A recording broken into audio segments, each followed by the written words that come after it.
আহমেদাবাদের উত্তেজনাপূর্ণ ফাইনালে পাঞ্জাব কিংসকে ৬ রানে হারিয়ে ইতিহাস গড়ল রয়্যাল চ্যালেঞ্জার্স বেঙ্গালুরু। অবশেষে প্রথমবারের মতো আইপিএল ট্রফি উঠল ভারতীয় ক্রিকেট কিংবদন্তি বিরাট কোহলির হাতে। এর আগে ২০১১ ও ২০১৬ সালের ফাইনালে হেরে হতাশ হয়েছিল বেঙ্গালুরু। তবে এবার আর হতাশা নয়, জয়ের উল্লাসে ভাসল কোহলিরা। ১৯১ রানের লক্ষ্যে খেলতে নেমে শেষ ওভারে পাঞ্জাবের প্রয়োজন ছিল ২৯ রান।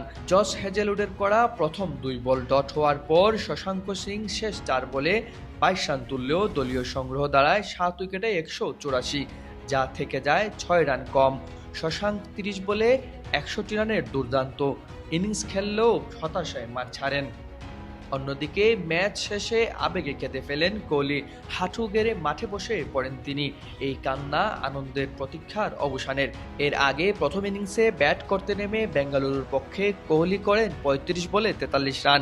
এছাড়া লিয়াম লিভিংস্টোন ১৫ বলে ২৫, জিতেশ শর্মা ১০ বলে ২৪ ও মায়াঙ্ক আগারওয়াল ১৮ বলে ২৪-এর কার্যকরী ইনিংসে দলটি ৯ উইকেটে তুলে ১৯০ রান। এই জয়ের মধ্য দিয়ে আইপিএলের এক নতুন অধ্যায় লিখল আরসিবি। শেষ পর্যন্ত জয়ী হলো স্বপ্ন, সংগ্রাম আর বিরাট কোহলির এক অধ্যবসায়ের।